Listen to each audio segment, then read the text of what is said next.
FOMC 그 미니츠에서는 뭐 여러 가지 내용들이 있었는데요. 재밌는 것 중에 하나가 뭐냐면은 꼭 이렇게 얘기해요. 누가 얘기했다는 게 아니라 some participants, 누군가는 회의 참석한 사람들 중에서 몇몇은 뭐 이런 얘기를 했다 그러는데, 이 얘기는 뭐냐면은 페드는 과거 경험으로부터, 즉 2019년 1차 QT 실패로부터 그 이번 거는 요렇게 하겠다라는 게 굉장히 강하게 들어가 있는데, 그것 중에 하나가 뭐냐면은 QT를 할 때 있어서 크게 두 가지가 가지고 움직였었죠. 하나는 뭐냐면 기준금리 인상이라는 게 있었고, 그 다음에 대차 대조표 밸런스 시트니까 BS 이렇게 쓰겠습니다. 대차 대조표 축소, 요 두 가지 축을 가지고 합니다. 보통 금리 인상을 먼저 하고, 보통이라기보다도 지난번밖에 적이 없네요. 그 사례가 지난번에는 금리 인상을 하고 한참 있다가 그 밸런스 시트 대차 대조표를 축소를 했었는데요. 지난번에 거를 보면은 그 금리 인상을 많이 했죠. 한 2년간 9번 했던 걸로 기억하는데요. 굉장히 많이 해놓고 했고, 그 다음에 상당히 처음 금리 인상으로부터 한 2, 3년 흐른 후에 그때부터 그 페드의 대차 대조표 이렇게 축소되는 거 우리가 볼 수 있었습니다. 근데 지난번에 해서 결국에 밸런스 시트를 축소하자마자 얼마 안 가가지고 한 1년 만에, 아주 짧은 순간이죠. 1년 한 반이라고 하는 게 맞겠네요. 1년 반 정도 시간 만에 페드가 항복 선언을 한 거예요.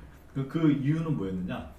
그거를 가장 뭐라 해야 되나, 딱 하나의 단어로 보여주는 것은 바로 일드 커브 플래트닝입니다. 그럼 이게 뭐냐? 일드 커브 플래트닝. 요거가 페드가 현재에서는 지난번 경험으로 비춰봐서 제일 무서워하는 거예요. 그러면 페드는 뭘 하고 싶을까요?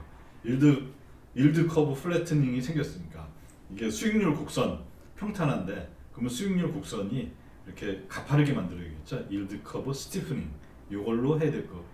이거를 염두에 지금 두고 있어요. 그래서 여기에서 했던 말은 뭐냐면은 그 QT를, 지난번 QT에서는 페드가 뭐에 대해서 많이 했었냐면은, 자기들이 생각했을 때 뭐를 했었냐면은 금리 인상을 너무 많이 했다는 거죠. 그리고 대차 대조표 축소는 좀 너무 늦게 하고 좀 양도 적었다, 뭐 이런 뉘앙스를 깔고 있습니다. 그래서 이게 저거를 가져왔다는 거죠. 일드 커브 플래트닝을 가져왔다는 건데, 수익률 곡선 평탄한데, 이건 뭐냐면요, 이건 많이 들어보셨을 거예요. 그러니까 장기 금리하고 단기 금리 차이가 감소하는 거예요. 장기 금리에서 단기 금리를 빼준 게 감소하는 거고, 보통 이거는 우리가 이쪽에 관심 있는 분들은 이게 보통 불경기의 전조 현상이다, 이렇게 보고 있습니다. 그리고 플러밍 문제가 발생한다 그러는데, 요거는 좀 이따 다시 설명하도록 하겠습니다. 일단 요건 일드 커브예요. 이건 뭐냐면은 1개월짜리, 3개월, 6개월, 1년, 뭐 30년 이렇게 돼 있어요. 자, 이건 파란색은 작년 1년 전 겁니다.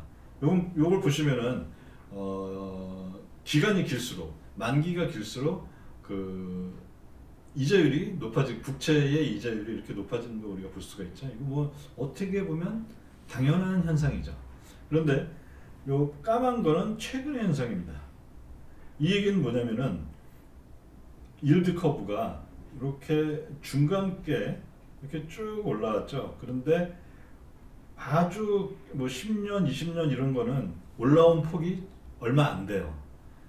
그다음 그런 요렇게 되는 현상, 요걸 바로 우리가 일드 커브, 일드가 수익률인데요. 수익률 곡선, CURVE, 커브 플래트닝. 수익률 곡선이 이렇게 평평하게 된다라는 거죠. 뭐 이게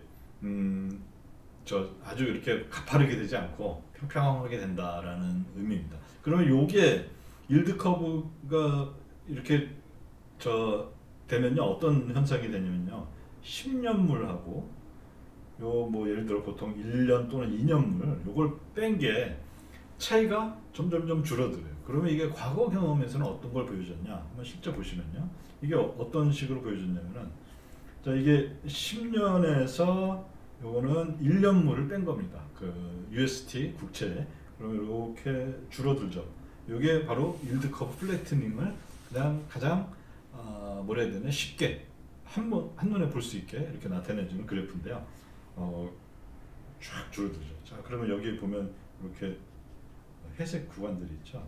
이게 바로 그 불경기입니다. 리세션 그때인데요. 보면은 일드 커브가 이렇게 작아지면서 리세션 오고, 그 다음에 그 일드 커브 플래트닝이 되면서 또 리세션 오고, 일드 커브 플래트닝 오면서 또 리세션 오고, 그 다음에 지난번 이제 일드 커브 플래트닝 오면서 또 리세션 아주 짧았지만 코비드 때문에 아주 짧았죠. 어쨌든 또 왔어. 그러면 이제 현재 위치가 여기에 있는 거죠.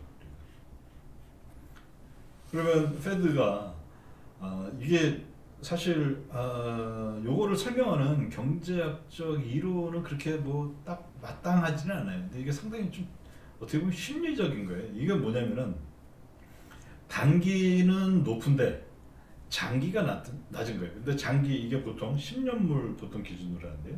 10년물 이렇게 돈 빌린 사람들이 누가 있나요? 10년 이렇게 보면은 예를 들어 큰 공장을 세운다든지 또는 집을 세운다든지 집을 짓는다든지 또는 집을 산다든지 이런 거 할 때 장기로 하죠. 그러면 이런 기본적인 것들이 어떤 경기를 또는 현재 경제가 앞으로 좋아질 거야 나빠질 거야를 본다는 거죠. 경제가 안 좋아 그러면은 장기 자금 빌리지 않겠죠. 뭔가 투자 안 하겠죠. 그래 보통 이제 이런 식으로 설명을 합니다. 저도 뭐 이게 이론적인 건 잘 모르니까요. 어쨌든 과거 네 번의 경험에서는 이걸 딱 보여주는 아주 이게 재밌는 그래프죠. 그럼 페드가 결국에 일드 커브 플래트닝을 왜 이렇게 싫어하냐? 그건 뭐냐면은 바로 일단 기본적으로 경기가 안 좋아지는 그런 신호로 받아들이기 때문이죠. 그런데 결국에 2019년에 지난번에 보면요, 그렇게 페드가 조심했음에도 불구하고 그 천천히 정말 돌다리 두들겨 본다는 심정으로 아주 조심스럽게 두들겨 보다가 돌다리가 폭삭 무너지면서 그 QT를 1차 QT가 실패하는 그런 결과를 가져왔었던 거죠.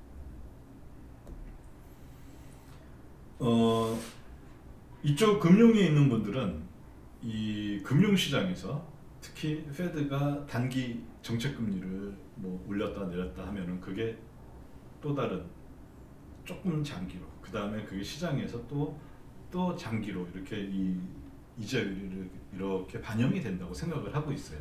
그러면 그 이자율을 페드가 정책금리를 뭐 이번에 페드는 지난번에도 말씀드렸듯이 큰 의미는 없지만 이 FFR을 이걸 얼마로 올리겠다 내리겠다 그러면서 여기에다가 IOR도 하고 그다음에 오버나잇 RRP 요 금리도 같이 조정을 하죠. 그러면 이거에 따라서 시장 금리가 이렇게 따라서 움직인다. 그리고 이게 이제 그 시장에 영향을 주고 그 다음에 페드가 하는 거는 초단기 금리 시장에서 페드 펀드 마켓에서 그거를 조절을 하잖아요.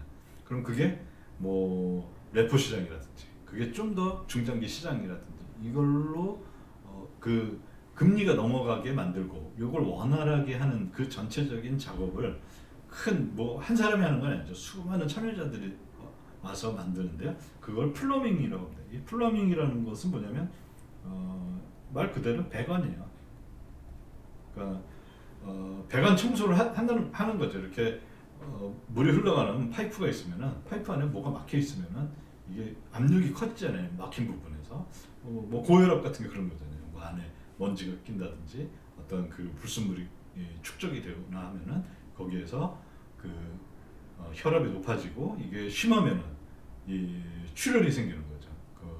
그 동맥 파열이 된다든지 문제가 생기는 거잖아요. 그러면 이런 작업들을 해주는 걸 우리가 배관공 또는 뭐 배관, 그래서 금융에서도 요 비유를 많이 씁니다. 플러밍이라고 하는데요. 결국에 2019년에 문제는 뭐냐면은 레포 시장에서 플러밍 문제가 생긴 거예요. 배관 문제가 꽉 막혀가지고 레포 시장 이자율이 급등을 했던 이런 일이 벌어졌던 거죠. 그래서 그때 상황을 한번 보면요, 페드가 정책 금리를 그 대차 대표 축소를 하기 전에 이미 정책 금리를 지속적으로 인상을 하고 있었어요. 그런데 이때 어떤 현상이 나타났냐면은 일드 커브 플래트닝이 생깁니다. 수익률 평탄화 현상이 생긴 거죠. 요게 2019년에 그때입니다. 이때 계속 기준금리 올렸죠, 이렇게. 그런데 그 10년물하고 1년물 차이는 이렇게 계속 줄어든 겁니다. 이걸 바로 이때 일드 커브 플래트닝이 이때 발생했던 거죠. 그러면서 어떤 일이 생겼느냐? 지금 상황이나 그때 상황이나 이 대형은행으로 본다면은 뭐 규제 이런 것들은 뭐 거의 비슷해요. 크게 달라진 바는 없습니다. 그러면 대형은행들은 경기가 안 좋으니까 일드 커브 플래트닝이라는 게 생기면은 이게 은행이 돈을 벌 수 있는 구조는 뭐냐면은 단기로 자금을 조달해서 장기로 대출을 해주는 건데, 경기가 안 좋으니까 일반 가계의 대출은 그렇게 많이 활발하게 하지를 않았습니다. 일반 기업들 마찬가지고요. 그 대신에 이 대형 은행의 그 선택지는 뭐가 있었냐면은 페드가 계속 저걸 줬죠. 그 IOER을 줬죠. 그러니까 그 지급준비금에 지금은 0.15% 요거밖에 안 하는데요. 그 당시에는 얼마였냐면 2.5%까지 올라갔었어요. 어마어마하게 많은 돈이 수익을 갖다 줬던 거죠. 왜냐하면 페드가 계속 정책금리를 올렸기 때문에, 정책금리를 올릴 때 EFFR만 올리는 게 아니라 요 쌍끌이로 오버나잇 RRP하고 위에는 IOER 그 지급준비금에 그 지급하는 그 이자를 이렇게 같이 올리고 요 안에서 EFR이 이제 움직이게끔 하겠다. 페드 의도는 그거였죠. 그래서 이걸로 계속 이렇게 가고 있었는데요. 그때 어떤 일이 생기냐면은 결국에 이제 그 대형은행은 IO 그 수익을 낼 수 있는 기준이 뭐냐면 IOER 즉 지급준비금에 대한 이자 요게 하나가 있고요. 그 다음에 딱 보니까 시장에서 일반 민간이 참여하는 레포 시장이 있는데요. 이 레포 시장의 금리가 높으면 여기에 참여하면 되는 거였어요. 현재는 어떤 식으로 되어 있냐면은 IOER이 있고 오버나잇 RRP가 있고 여기 IOER, 현재는 EFFR이 요 근처에서 놀죠. 그 다음에 여기 오버나잇 RRP 이자가 여기에 있고요. 그 다음에 레포 시장 이자율이 여기에서 있습니다. 여기에서 딱 밑에서 놀고 있어요. 그런데 이게 그 2019년에는 그걸 계속 정책 금리를 올리면서 어떤 일이 벌어졌냐면 이 레포 시장 이자율이 이 IOE 위에 종종 있게 된 거예요. 그러면 은행에 있어서는 이게 얼마 차이는 안 나더라도 컴퓨터 맡기는 게 수익이 더 나겠죠. 그래서 대형은행에서는 IOER하고 레포 금리 중에 택일을 하게 됩니다. 대신에 일반 대출이나 장기 국채 매입 또는 이런 것들은 그렇게 많이 안 했던 거예요. 왜냐면 기본적으로 일드 커브 플래트닝이 생겼기 때문에 장기 국채가 매력적이지 않았던 거죠. 또는 일반 대출도 마찬가지고 장기 대출에 의거해서 보통 그거보다 뭐 플러스 알파 뭐 정도 이제 이자를 매기기 때문이죠. 그래서 레포 금리가 IO를 초과하자 대형은행들이 할 수 있는 일은 뭡니까? 돈은 뭐 정말 1bps라도 생기면은 바로 그 시장으로 갑니다. 그래서 대형은행이 레포 시장에 대거 진출합니다. 레포 거래가 당연히 레포 거래량이 증가하겠죠. 여기 그 당시인데요. 여기 보면은 녹색으로 된 게 IOER예요. 이게 이제 정책금리니까 요거는 딱 정해져 있죠. 이렇게 지금부터 얼마 이렇게 하겠다. 대략 한 2.3 정도까지 올라갔었네. 2.3 정도, 예, 그 정도였던 것 같아요. 그 다음에 요 자주색 이렇게 막 하는 거 있죠. 이게 리퍼 금리. 여기 보시면은 그 이전엔 좀 덜했는데 여기는 이 IOER을 왔다 갔다 하죠. 그러다가 쫙 올라가고 왔다 갔다 하다가 2018년부터 본격적으로 IOER 위에 이렇게 위치합니다. 그러면 대형 은행들이 할 수 있는 게 뭘까요? 레포 시장에 진출하는 거죠.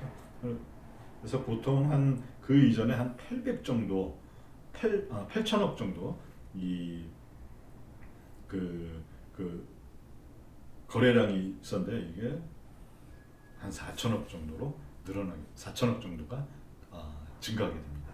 자, 그거는 또 어디에서 확인할 수가 있냐면 실제 대형 시중은행이라고 하면은 여기 뭐 작은 은행도 있는데요. 미국에 한 5천 개 은행이 있는 걸 제가 들었는데요. 하여튼 그 수많은 은행 중에서 큰 은행들이 있죠. 그 G 글로벌 시스템ati컬리 임포턴트 뱅크를 해서 GSIB 요 은행들이 있는데요. 요 은행들이 이 레포 시장에 대거 진출합니다. 그 결과가 어떤 식으로 됐냐면은 이 시중은행이 참여한 게 보면은 대략 한 4천억 정도가 있다가 레포 시장에 시중은행이 참여한 게 이만큼 늘어났는데요. 이게 8천억으로 늘어났어요. 대략 비슷하죠. 아까 했던 거하고요. 그래서 그 레포 시장의 거래량 증가는 이 시중은행이 특히 대형 은행들이 대거 참여한 것으로 판단을 할 수가 있습니다.